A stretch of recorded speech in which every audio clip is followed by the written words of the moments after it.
Welcome to the Unstoppable Product Pioneer Podcast, the podcast for business and product leaders ready to turn vision into execution and misalignment into momentum.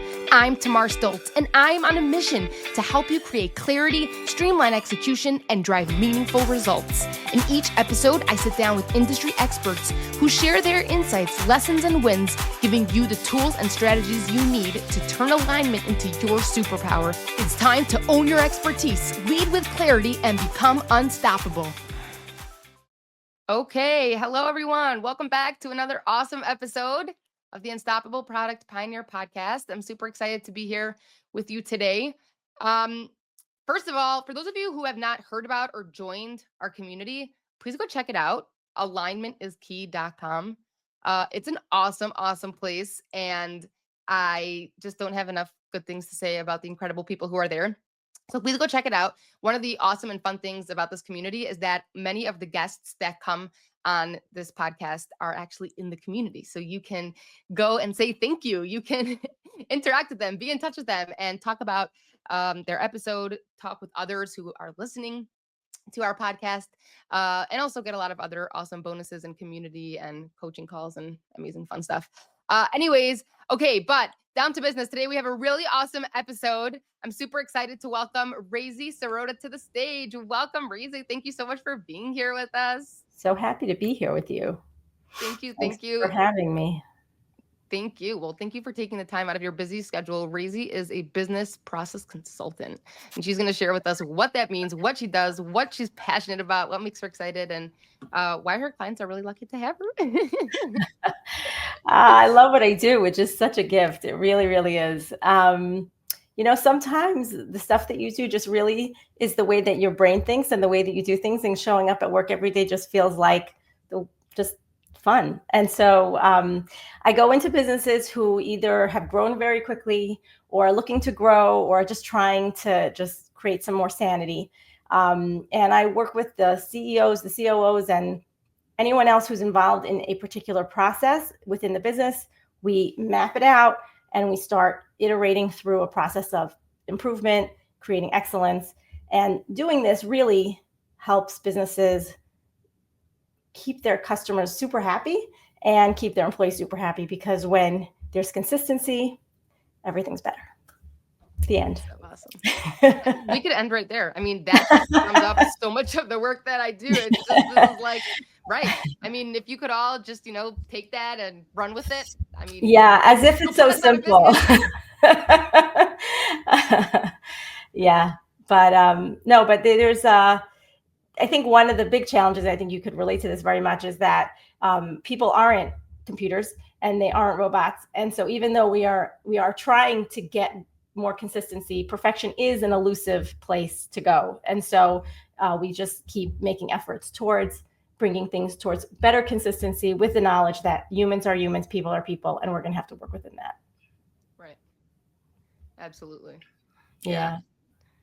It's right. It's a funny thing because it's like, whenever I hear people talking about, new frameworks that they're implementing and like, this is like the best tool for you to, check out. It's like, the first thing that always comes to mind is like, how could there just be this one framework or this one tool that's going to work for everyone? You're dealing with people. It's not possible. It's really true. People are really complicated. Like, there's team dynamics, there's personalities. Like, yeah. But one of the things that I like about the word framework is that it kind of gives a shape without too much structure. So I like the word framework. There are other words that people use that are much more rigid that kind of bother me more, but I hear what you're saying. And it's actually one of the big challenges that I face in terms of marketing the work that I do, because businesses are so unique and the culture is so dependent on the founder and the team. Each solution is really going to be very specifically unique to the company. So yes, are the fundamentals the same? Yes, the fundamentals are the same. But the way that the problems are going to show up and the way that the solutions we're going to do are going to be different based on the culture, like in terms of pacing, in terms of, I had a client recently who was like, so how long is it going to take? And I was just like, I don't know anything about your business and I don't know anything about your team. So until I get under the hood and I start meeting people and I start to understand what goes on, how resistant people are to change, how likely they are to trust the process, I can tell you after a month or two, but at this point, it's really hard to say. Yeah, Yeah. you This can is, relate to yeah. this. Yeah.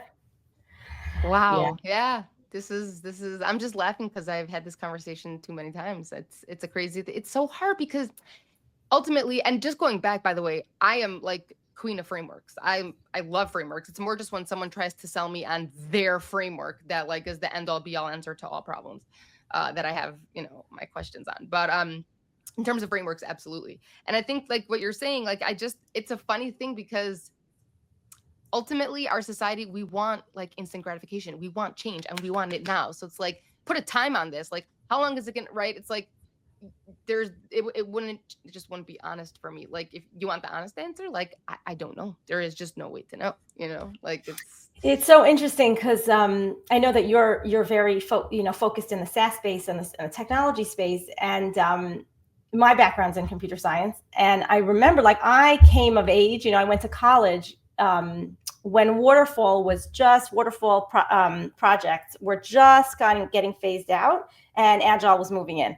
And I remember my boss at the time sharing with me about this amazing new approach to software development, and for people who don't understand what I'm saying, there was, I would say, probably prior to the late 1990s, I think it would be, projects were kind of built out. Let's say it would be like a 4 to 6 year project. They would plan the whole project out and they would start to build it. And then by the time they were at like year 2 or 3, the business needs had changed. The everything about the project was no longer necessary, and they had already invested all of this time and all this energy. And so do you know when agile, like, I think it was in the 80s, 90s, I think so. That's when this approach to software came in, and interestingly enough, it actually came from Toyota.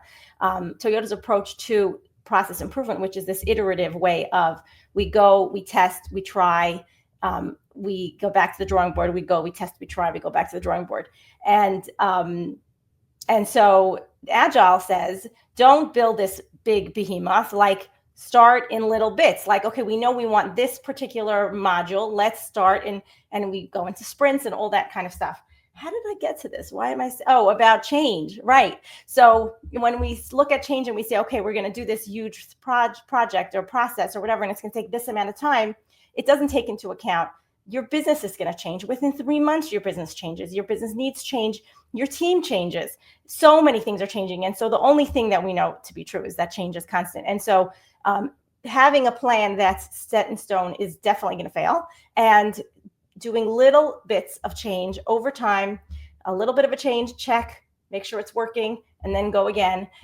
That really is how you make lasting change, because it's solving a problem right now, bringing value to your clients right now, and it's going to make change over the long term. Right. That's awesome. Yeah. And I think a lot of the work also that both of us, are involved in is very much also focused on like the soft skills and like, the skills of communication and collaboration, right? And like resistance to change, and these types of things that are not, the technical skills that are important, that are needed, and that are very much talked about. And there are, 500 million resource hubs on the internet that you can find, in communities that you can join, and groups that you can be a part of to get those resources. But when it comes to, more soft skills is the right word, right? Like it's. Yeah. I see it as like a right brain, left brain thing. I never know which is which, but most people are one or the other, and being able to kind of hold both is really, in some ways, a superpower. And I think it's kind of what's drawn us to the spaces that we're in, is being able to help on the technology side and understand the way databases are structured, and how the way the screen looks or the data that it's pulling from needs to make sense and be in service to the business. And then on the same side, we're also dealing with the people who are using these systems and making sure that everyone and everything kind of comes together. Absolutely. Yeah. Right. So, okay. So I'm curious to hear from you. Like, what would you say is a trend or a pattern of a challenge that you've identified as something that clients are often either reaching out to you about, or talking about, or aware of, that they have, that you feel is something that people could benefit from just hearing about and how like you went about trying to figure out a solution. So like I guess trending in the sense that like it could be that it's been a challenge for a long time and like you're just passionate about it. But like what's something that you see as a common challenge or frustration of your clients or the businesses that you're involved in? So, for fear of beating a dead horse, because we just did speak about this, I do think that this idea of like change, like we want to fix things. We want to just fix, fix, fix. And when you just want to fix without a very clear path, you just keep doing things and nothing actually really moves forward. You hear from complaints from employees, or that things are being dropped on the client side, and things aren't the way they should be. Or another like big red flag is that like there's a lot of churn. You have employees, they keep leaving, and that something's wrong. You just, so you're like, okay, so I'll fix this, or I'll rehire, or I'll hire someone to help with the hiring process. But it's just like kind of like putting out fires. It's not really looking at the business as a whole and saying, okay, what's really going to bring the most value to change? Like prioritizing your issue list, coming up with creative ways to solve the problems in a short, inexpensive time frame, and making these like small changes. Something so small as creating like an additional screen for an employee that can show them everything instead of them spending an hour, a month, or a week going through. Small changes can really make a big difference for your team and for the value to bringing your client down the road. So I think this like we're going to fix things versus we're going to make small, meaningful changes over time that are going to add up to really big impact. And there's one thing which really I'm finding so often is that people use different terms for the same thing. And when you're not all using the same language, it means that the way that you think about your data is different. It means that the way that you think about your recently I was on a call with a client, and we were talking about the way that they're structuring their system versus the data that management is asking for. And there's this massive disconnect about the way that, and so they're like twisting their system into a pretzel to try to be able to give the reports that management is asking for. And we all really kind of need to get on the same page. And so making sure that when you use a specific word, that there's clarity, there's a definition that everyone understands it. And that goes back to your alignment thing about making sure that we're all speaking the same language, thinking about the work that we do in the same way, because it affects the business in so many small different ways. Wow. Yeah. I'm just taking it all in. No, it's so awesome. Yeah. I love the twisting into the pretzel. I feel like that's something that will resonate a lot with people listening. Yeah, because you're trying to make people happy, and being someone who's under the management, they're not in a position to be able to really make an impact up. But when you bring someone in from the outside who would be like, hey guys, we have to talk the same language. Like, let's get into a room, let's define our terms, build out the hierarchy, let's make sure we're all clear. It can really, really make significant change in the workflow. Wow. That's awesome. So, okay, so there are probably people who are listening to this and thinking like, okay, some of the things that she's saying, I feel like either my business owner, or the company that I work for, like I definitely see some of that going on, right? And I really I hear what she's saying, and I think that I could point to some things where in my business or in my company, like we could use some help or awareness or improvement. So, I want to talk to those people because I'm a very big believer in no matter what your job title is or the position that you hold in the company, you absolutely have the ability to be a leader and to influence change. And it starts with yourself and the way that you operate for the work that you have to do and how you manage your projects and your timelines, right? But like ultimately, you could be a leader. Such a nice message. Thank you. Yeah, no, I really believe it because I saw it for myself when I had my first job as a, junior UX designer. Like I saw that I had the ability. I had the ability to influence. Now I can't say I had the ability to lead because you were young back then, right? I was young and right. Oh no, I did not. Whoa. but I saw that my communication and, the way that I collaborated with other team members and the way, like, I saw that it had the ability to influence. Now we'll leave it to others to figure out what that means. But um, um, but I really do believe that for people who are listening and feel, it could be that people are feeling like, yeah, like this is exactly what I've been feeling. And we've been having these exact same problems in my business and it doesn't stop and there's nothing I can do about it. And it's like really frustrating, right? So like, Yeah. very nice for all of Raisy's clients, but like, she's not working for my company. So either I'm going to reach out to her after this episode and figure out how to get her into my company, or I'm going to try to listen a little bit more and figure out, okay, maybe there's something that I could do to try to influence this change. Maybe there's, a workshop I could run all about the resistance to change and why we have it. Or I don't know, like what, No, don't do that. Don't run a workshop about the resistance to change. No, I don't think that's a good idea. But I mean, no one can show up. I like the concept.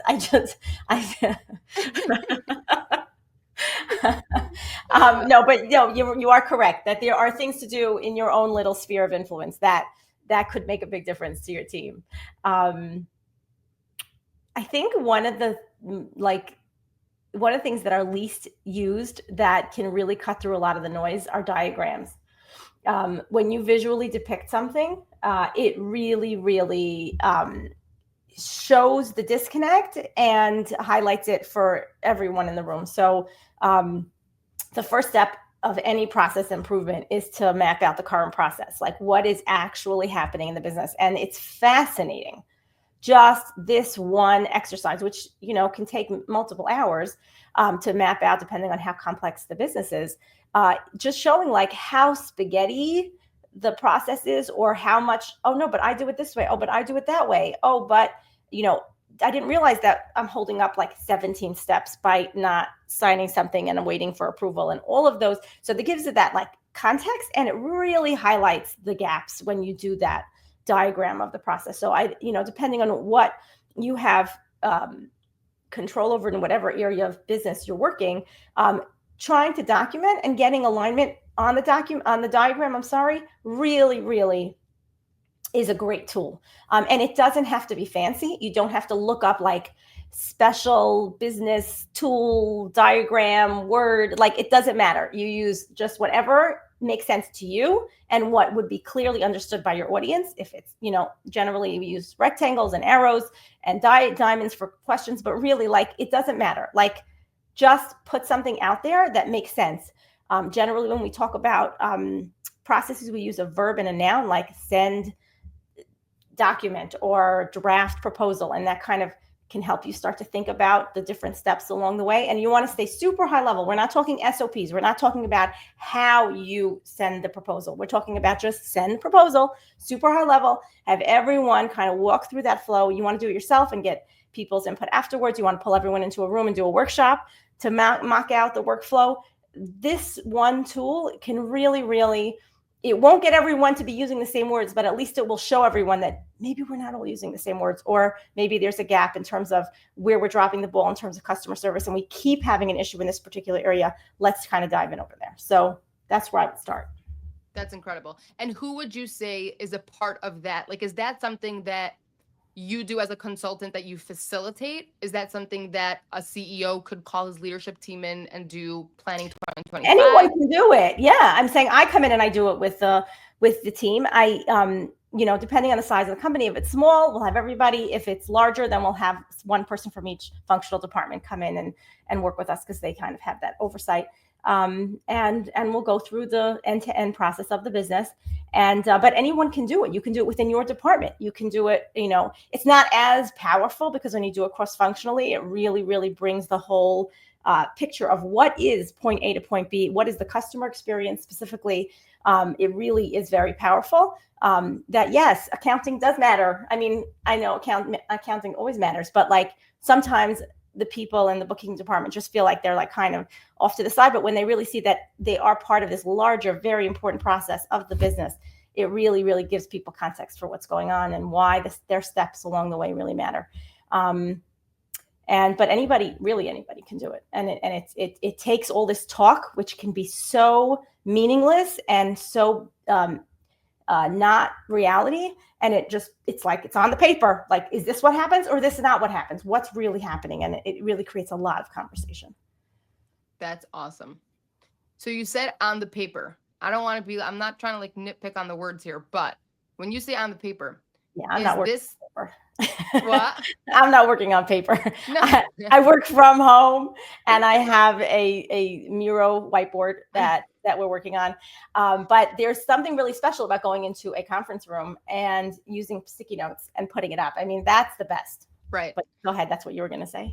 Yeah, exactly. That's exactly what I was gonna say. No, just because, because I do feel like I one time like made this like phrase of, a roadmap is not a sacred document that once it's made, we don't touch it, like it's Absolutely. so like I like always go back to that like thought because I do feel like, when it's just okay, it's on the paper and then it's stored on a folder on someone's desktop and it's never revisited ever again. Absolutely. Absolutely. Yes. And I can't tell you the amount of times that like my clients will say, okay, can we print it out? And I'm like, maybe soon, maybe Right. soon, maybe soon. But, and there does come a time where things kind of settle. And then until you're in that next, growth curve where you have to make some changes. But it takes time for things to settle, and things are going to be constantly changing. Not every day and not every week necessarily, but things are going to be changing. So yeah, if you really want to put up a screen and have it be, dynamic so that you could change as things change. Right. And then, once you have that, once the team goes through this process of understanding, okay, this is where we're at. We've assessed we've assessed the process. We've now identified some gaps. So what are we going to do now to problem solve? So as we're going through the workflow, we're creating a backlog. Like there's just, oh, this is an issue. This is an issue. And I'm just like, okay, I got it. I got the issue. Like they'll give me like a couple, and then I'm like, okay, but we're staying current state. And so we'll kind of put it on the side. It's like a parking lot or whatever you want to call it. And we just put all those issues down. Eventually I end up putting it into a spreadsheet. But for now, it's just like, we're just keeping track. I didn't forget. If you have any brilliant ideas, put it in the backlog. You have any like really pressing issues, great, put it in the backlog. So because the goal is really to stay current and just focus on what's actually happening. But then this is when we get to actually look at this huge backlog of things and prioritize them based on how much time it's going to take, how much capacity people have, if they're going to actually make a big difference in terms of value for the customer, if it's going to help it with, profit, all that kind of stuff, we can prioritize this list. And then we kind of start iterating through the changes. If it's building email templates, if it's hiring someone because there's obviously a problem in this particular department, if it's retraining a department because we keep having issues and obviously they weren't trained properly. There could be any number of things that come up, but so we kind of, once we say, okay, we're going to deal with these particular issues, we start to dig, try to figure out like what's really going on, come up with some solutions, and then we implement them. And we may not have fixed the problem. We are going to try. We're going to try. We're going to say, I think this is going to solve the problem. We think it's a capacity issue. We need to hire, and we'll hire. And maybe it won't work, and maybe but we're going to try to move forward, keep checking, and then keep going. So this is where we are. Then we go into that iterative place of we're going to keep making small changes over time. That's awesome. That's awesome. Yeah. I could talk about this all day. That's gold. Yeah, no, seriously. I mean, like it's so funny just because like a lot of what you're saying is like a lot of how I explain what I do also. So like, that's why I'm like, but it's amazing because you said, like we haven't necessarily solved the problem yet, but we're going to try. But I really do think that even more than 50% is identifying what the real problem is, where those gaps are, where those the sources of so many of the challenges that we're experiencing as a business or that our customers are experiencing as, the recipients of our product or our service or whatever it is, to be able to identify the source of where those challenges are coming from is a win in and of itself. Just doing that diagram I just got off a call with a client and he was like, and we're like, I would say 70% of the way through that diagram. And he's like, I can't even tell you the way I'm thinking so differently about work every day because of the work we're doing together. And we haven't really done anything yet. Like we're just talking about what's really going on in the business. And it's having an impact on the way that they're making decisions moving forward. So, I mean, it's so fun. It's fun. That's awesome. Yeah. That is really awesome. Okay. I have one more, just want to I don't know, hear your opinion on this. So, sure. What can you say to someone who is not in a leadership position within their company. But they see a lot of, the things that we've been discussing. They see a lot of the challenges. They see that there's, gaps. Their departments are really pretty siloed and working, each in their own little pod. And they really want to increase awareness within their company, about just the importance of this. And like we a little bit like discussed this before, but I feel like when it comes down to the practical, I do think that there are a lot of companies or people working, employees who feel that they're not, I shouldn't say they're not, their opinion's not valued, but that if the company is not like struggling financially, in the sense that like they're seeing, even if they are, but let's say they're not. Let's say the revenue is looking good for the business, but as an employee on customer service, for example, I know that that our customers are not happy. What would you say is a way to like approach this from like a very positive, empowering way, but to really raise awareness to the business that it's worth taking the time to invest in a process audit or in a process, reevaluation? Because I've heard so many times from people that, what do we have any problems, right? Like from leadership, what are there any problems? People are paying their bills. We're doing fine. Every business is going to have their thing. AI is blah, blah, blah, right? But like, we're fine. The bottom line is the way it wants to be, and business is stressful, and that just is what it is. But maybe this person has insights into, customer or user satisfaction scores that this leadership individual does not. What, is there any like tips or pieces of advice that you can give to people who want to be able to raise an awareness and make an impact in that way, but don't know how? Yeah. So I think the first thing I want to say, which is not really what you want me to say, but I'm going to say it anyway, is that the world is inherently disconnected. Like it's just like it's the direction that the world naturally goes in. And it takes a lot of effort to bring about the change and the fluidity that we're looking for. And I think that, I guess I'm just here to say that like you're in good company in your frustration with the state of things, because and it's the natural state of the world. Like entropy is a real thing. It's like the world goes towards chaos. And it's our job as human beings to try to bring more order to the chaos as best as we can. But being in a position without a lot of power can feel very frustrating. So I think there's something comforting in knowing that we can make our efforts, but we're fighting something real in trying to bring order to the world. So I think that's the first thing I want to say. It's a little deep, but I want to share that because I think it gives me personally hope when I sometimes see so much dysfunction in workplaces. And I'm like, it doesn't have to be this way. But for some reason it does. And so we're going to try our best to make our small change and effort. And hopefully over time it adds up. So that's my deep answer. In terms of being able to influence the way people think, there's a lot of risk inherent in not focusing on process and in not sharing information and looking at the business in a more holistic way. And I think that might be a direction that you could go in to share the inherent risk in order to stay ahead of competition and to stay innovative and to keep your existing customer base. You have to be listening to your customers. You have to be cross-departmental, cross-functional.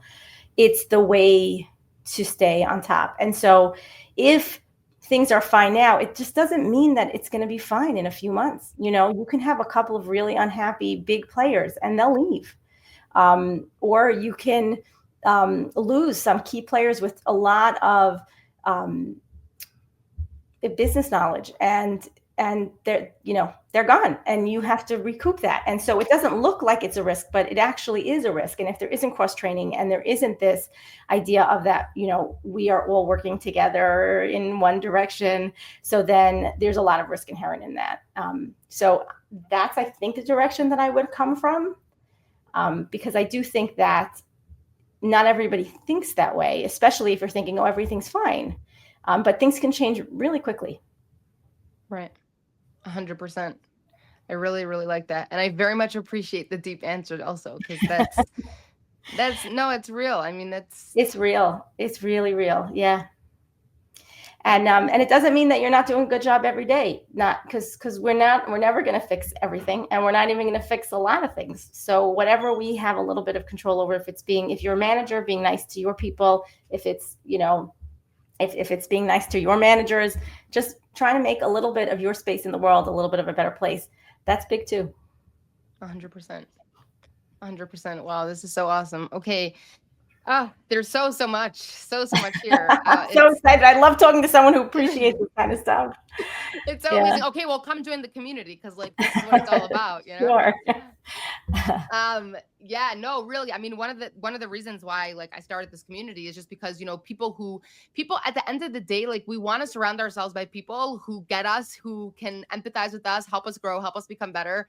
And, listening to a lot of these episodes, it's been an absolute honor to, interview such incredible people like yourself, who just really, I don't know, who understand, not only like skilled in what you do, but there's really like a deeper understanding for just people and for what it means to be like a successful person in general. So it's an honor for me to be able to, connect with you all and have this space and this community for all of us to connect with. We have the episodes are actually in the community, and I think that's kind of what you're doing by bringing all of these product developers together. You're creating a non-siloed environment where everyone can kind of share best practices and really support each other. I think it's a microcosm of what you're trying to do within a business. You're doing it on some level for the people that are part of your community. I think it's really beautiful. Yeah, thank you. Actually, and one of the things that I started doing that people started reaching out about was how they can create a community on this platform, like for their team. And I'm finding it to be a really awesome tool and a really amazing like idea to explore. We could talk more about that after, but for those people who are listening who have not yet joined the community, so you don't know what you're missing, you better go check it out. Raisy, how can they get in touch with you, reach you? Thank you for this awesome episode. Absolutely. So I spend some time on LinkedIn. It's a good place to reach out. I have a pretty unique name, so if you Google it or search it, you'll find me, and you can find my contact information there. And I because of the kind of work that we do, and it's not so many of our clientele are problem aware. They're problem aware, they're not solution aware. So I spend a lot of time, doing a lot of education around process and the value that it brings and the risks associated with not doing it. And so I found like a little bit of a platform, of a place for me to talk about all of these geeky ideas that I find fascinating. They're so awesome. They're so awesome. Yeah. This is amazing. Okay, well, for those of you who are listening, I know that you're walking away with so much. My gears are just like turning. I'm like on a high. I could keep going for forever and ever. But Raisy, thank you. Thank you so much for taking time out of your super busy schedule to share these insights with us. It's obviously something that I like, I get super passionate and excited about. But really, like, for those of you who are listening, like, share this with people, even people who are like working for themselves. These are concepts. These are just basic fundamental concepts that even if you apply to your life and to your family life, bring your family in alignment, connect with people. Like, it's just, I don't know. There's so many ways to, maybe not over the holiday season, but maybe another time. Another time. No, but Tamar, I really appreciate the enthusiasm that you bring to the space. I feel like a lot of times people who talk about process or technology, sometimes they can be a little droll. And I feel like you come with so much passion and so much energy. And I think it's great. I think we need more people like you in the space. And I'm so glad I got to meet you. And I appreciate your coming to ask me to be on your podcast and talk about things that I'd love to talk about. Oh my goodness. No, it's really my pleasure. It's my honor. It really is. Thank you. Thank you. I if anything, I walked away with a nice personal one-on-one coaching session. You're doing great, Tamar. Thank you so much. Okay. Thank you everyone for tuning in. Thanks for tuning in. If you enjoyed this episode, please be sure to like and subscribe and leave a review. And of course, please be sure to check out our awesome community where you can connect with podcast guests, like-minded professionals, and be surrounded by others excited by your success. Keep pushing for impact and unlocking unstoppable growth. See you in the community.